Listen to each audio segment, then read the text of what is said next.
Equation. क्या पढ़ने जा रहे हैं? Linear differential equation.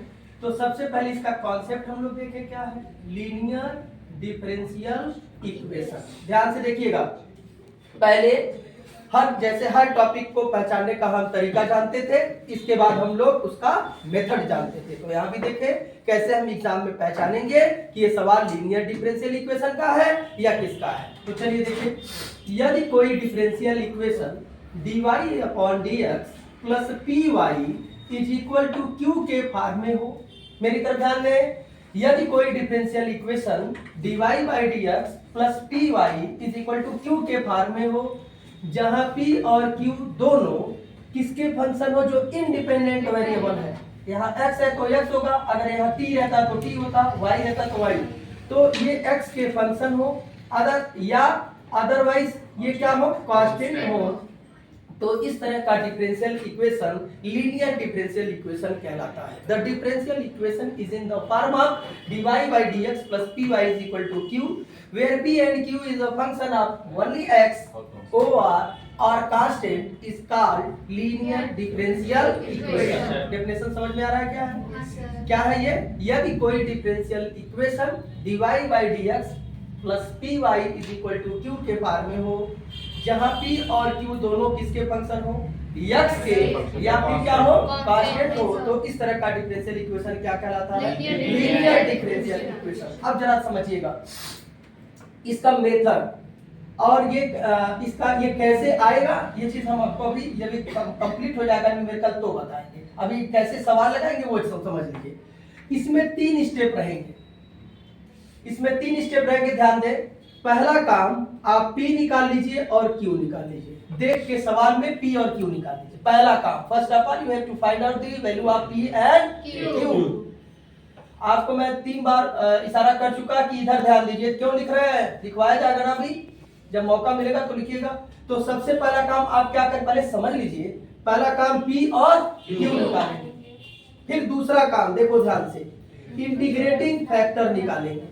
और इंटीग्रेटिंग फैक्टर का फार्मूला होगा e to the power integration of p with respect to x, dx नहीं x, with respect to x। और तीसरा काम आप सॉल्यूशन निकालेंगे डायरेक्ट, और सॉल्यूशन का फार्मूला होगा y into integrating factor which is equal to q into integrating factor, integration of q into integrating factor with respect to x plus c। ये आपका फार्मूला, बस 3 स्टेप कर दीजिए, लीनियर का सारा सवाल लग जाएगा। जैसे अब सवाल के माध्यम से आप समझ सकते हैं, जैसे dy upon dx plus 1 by x into y is equal to लिखा है x प्लस 1 का होल स्क्वायर।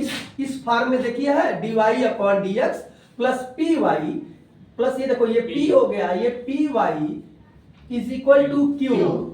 अब यहाँ ध्यान दें, P और Q दोनों किसके फंक्शन है? x। अगर यहाँ y रहता, sin y रहता, tan y रहता, e to the power y यहाँ भी रहता, तो यह लीनियर का सवाल नहीं होता। लेकिन ये दोनों किसके फंक्शन है?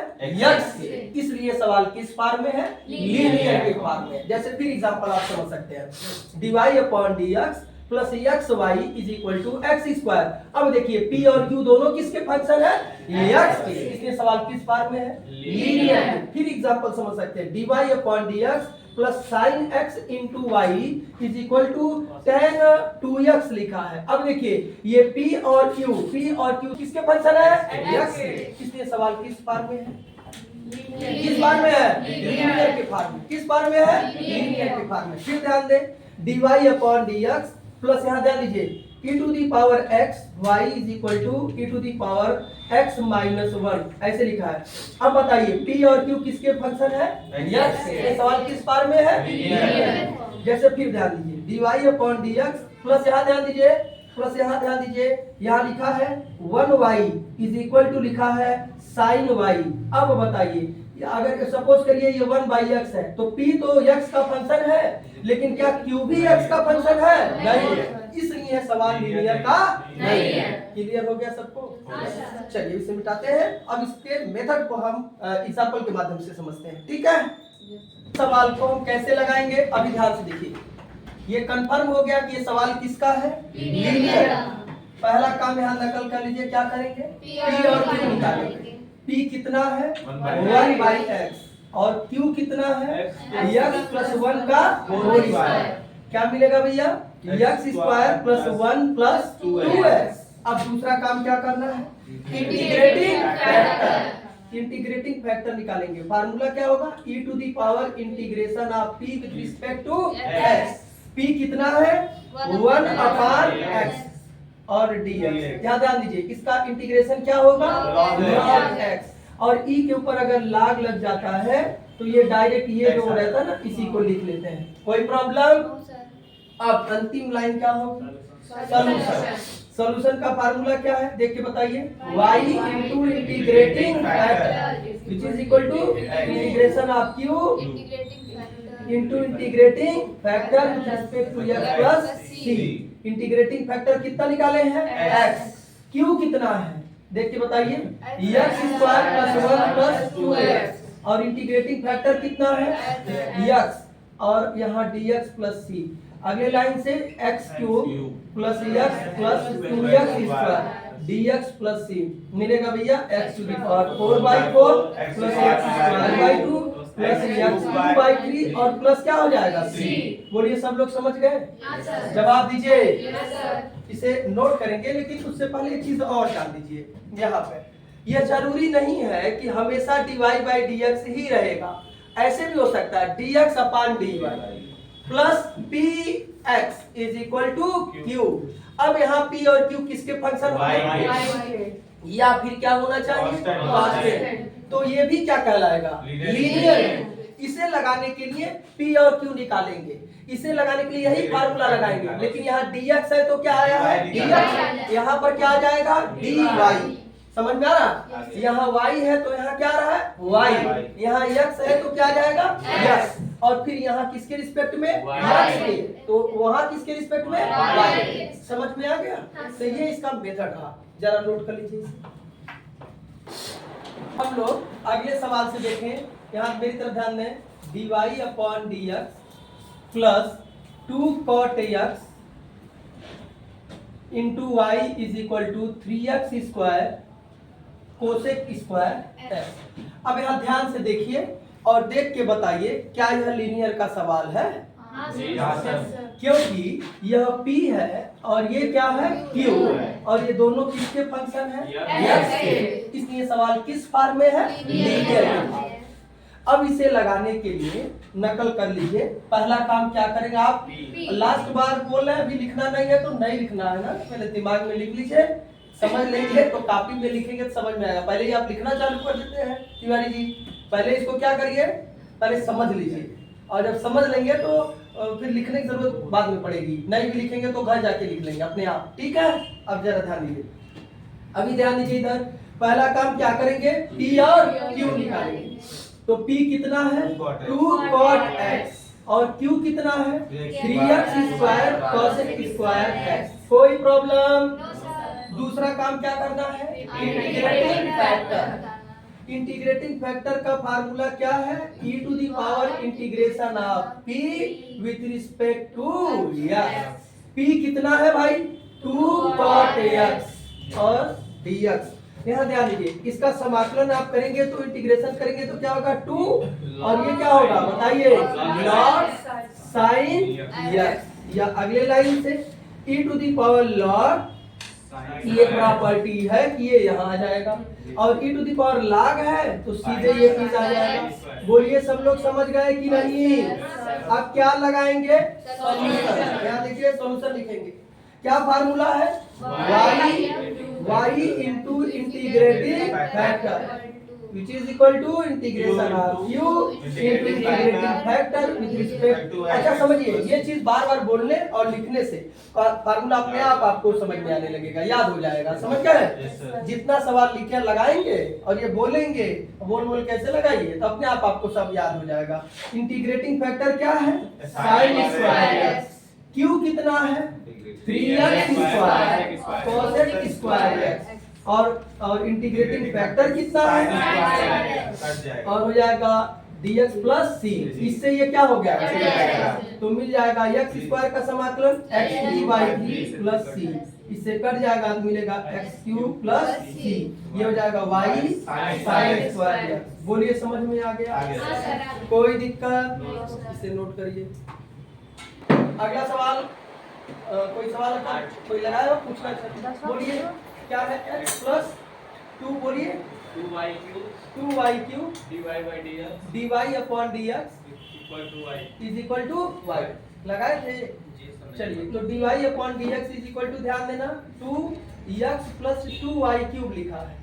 लीनियर का दूर दूर तक लक्षण नहीं लग रहा, जरा इसे पलट के देखते हैं। dx upon dy is equal to x plus 2y cube upon y। अब जरा ध्यान दीजिए, अपान y लिख लीजिए।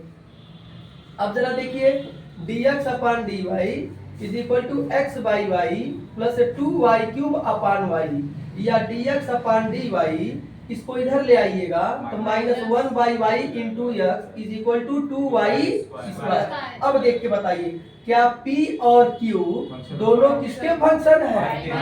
तो सवाल किस फॉर्म में बन गया? लीनियर। dy बाई dx करने पर लीनियर नहीं बन रहा था तो मैंने क्या कर दिया? dx by dy। अब ये किस फॉर्म में कन्वर्ट हो गया? लीनियर। लगाने के लिए यही कॉन्सेप्ट है। पहले क्या निकालेंगे? p कितना है? 1 बाई वाई, और q कितना है? 2y। कितना आ गया? -1 बाई वाई। वर्तिका जिधर देखिए q का वैल्यू क्या आ गया? 2y पर। अब क्या करेंगे? इंटीग्रेटिंग फैक्टर निकालिए। फार्मूला क्या होगा? e to the power integration of p dy। dx नहीं होगा, क्या होगा? Integration of p with respect to y। तो e to the power integration of p कितना है? 1 बाई y है ना, माइनस, और dy क्या हो जाएगा? e to the power log, बताओ क्या होगा? Very good, minus log y। तो क्या हो जाएगा यहाँ से? e to the power log y पे माइनस, तो ये y to the power minus. Last में आप क्या लिखते हैं? सॉल्यूशन। फार्मूला क्या है देखिए बताइए। यहाँ क्या होगा? x into integrating factor which is equal to integration of q into integrating factor with respect to y, और प्लस क्या हो गया? c। अब जरा ध्यान दीजिए तो हो जाएगा x और इंटीग्रेटिंग फैक्टर कितना है? y टू द पावर -1, और q कितना भैया? 2y स्क्वायर, और इंटीग्रेटिंग फैक्टर कितना निकालेंगे? या y to the power -1 dy plus c, या x by y is equal to 2। ये देखिए ये क्या हो जाएगा? y dy प्लस हो जाएगा c, तो x by y is equal to 2, यहाँ हो जाएगा y square by 2 plus c हो जाएगा। तो हाँ कैंसिल कर दीजिए, तो x by y is equal to क्या हो गया? y square plus c। समझ में आ गया? नोट कर लीजिए। x plus y plus 1 x plus y plus 1 dy by dx equal to 1 है। yes sir अब जरा ध्यान दीजिए इधर, dy upon dx is equal to 1 upon x plus y plus 1 लिखेंगे। इसको उल्टा कर दीजिए तो dx upon dy is equal to क्या हो जाएगा? dx plus y plus 1। अब आगे देखिए dx upon dy is minus x को इधर ले आइए, इज इक्वल टू क्या होगा? y plus 1। अब ये देखिए ये p हो गया और ये क्या हो गया? q। ये दोनों किसके फंक्शन है? या तो कांस्टेंट होना चाहिए तो y है ना, तो किस फॉर्म में हो गया? लीनियर। किस फॉर्म में? linear लगाने के लिए पहला काम क्या करेंगे? p कितना है? ऐसे सर्किल मत बनाइएगा। और q कितना है? y plus 1। अब जरा ध्यान दीजिए, इंटीग्रेटिंग फैक्टर का फार्मूला क्या है? e to the power integration of p dy होगा, और y कितना है? और सॉरी p कितना है? -1 है, तो क्या मिलेगा? e to the power minus. Last में क्या लिखेंगे? सॉल्यूशन। फार्मूला क्या होगा? x into integrating factor plus which is equal to integration of q into integrating dy with respect to y plus c। Integrating factor क्या है? e to the power minus, और q कितना है? y plus 1, और e to the power -y dy plus c। इसे first मानिए और इसे क्या मानिए? सेकंड। क्या फार्मूला है? फर्स्ट फंक्शन लिखते हैं और दूसरे का क्या लिखते हैं? इंटीग्रेशन। बोलो माइनस, फिर पहले का क्या होता है? डिफरेंशिएशन, तो 1 हो जाएगा, ये 0 हो जाएगा। फिर इसका इंटीग्रेशन ऑफ सेकंड। हाँ तो क्या हो जाएगा -1। समझ में आ रहा होगा? हाँ, इंटीग्रेशन तो सबको आता होगा, वो नहीं आएगा तो फिर ये नहीं लगा पाएंगे। अब e to the power -y का e to the power -y और प्लस क्या हो गया c, यही आपका रिजल्ट हो जाएगा। समझ में आ गया? Yes, sir. अब एक चीज ध्यान देना, इस लेसन का, इस टॉपिक का नाम है लीनियर डिफरेंशियल इक्वेशन। अब इसे लीनियर क्यों कहते हैं, ध्यान समझना। इसलिए इस पूरे लेसन में देखेंगे लीनियर का मतलब क्या है, ध्यान देना। लीनियर का मतलब होता है, यहाँ पर क्या लिखा है, लाइन। Line. और लाइन में हमेशा पावर क्या होता है, 1। डिग्री क्या होगा, 1। तो इस पूरे लेसन में डिग्री क्या है, 1। आर्डर संयोग से इस लेसन में आर्डर क्या है, 1 और डिग्री भी क्या है, 1। डिग्री 1 है, इसलिए इसका नाम क्या है, लीनियर डिफरेंस। समझ में आया कि नहीं आया? अब सुनिए, अगला जो लेसन पढ़ेंगे 5वां लेसन, उसका नाम है, क्या नाम है उसका, हायर ऑर्डर। क्या नाम है, Higher order. Linear differential equation of higher order. मेरी बात समझिएगा, हायर ऑर्डर मतलब ऑर्डर एक से ज्यादा होगा, ऑर्डर एक से ज्यादा होगा, लेकिन डिग्री वहां पर भी क्या होगी, 1 ही होगी। मेरी बात समझ में आ रहा है? क्लियर हुआ? सबको समझ में आ रहा है? Yes, sir. डिग्री क्या होगी, 1। डिग्री क्या होगी, 1। लेकिन जो 5वें लेसन में आप पढ़ेंगे वो उसमें ऑर्डर क्या होगा, 1। ऑर्डर 1 होगा तो क्या हो जाएगा, लीनियर, और डिग्री एक से ज्यादा होगा। बात समझ में आ रहा है? सारा कॉन्सेप्ट यहीं से आएगा उसका। मैंने याद रखिएगा, ये अच्छे से समझ लीजिए, 5वें लेसन में इसी का ब्रॉड रूप पढ़ना है। यहाँ फर्स्ट ऑर्डर का केवल पढ़ रहे हैं, फर्स्ट डिग्री का, वहाँ मोर देन 1 ऑर्डर होगा। बात समझ में आ रहा है? और डिग्री सबकी क्या होगी, 1। डिग्री क्या होगी, 1। तभी तो लीनियर होगा। लीनियर वहाँ भी पढ़ना है, लेकिन यहाँ फर्स्ट ऑर्डर का पढ़ना है, वहाँ second order, third order, fourth order, fifth order, six order का पढ़ना पड़ेगा। पूरी बात समझ में आ रही है? इसलिए इसे अच्छे समझ लेंगे, वहाँ पर कोई प्रॉब्लम आपको नहीं होगी। नोट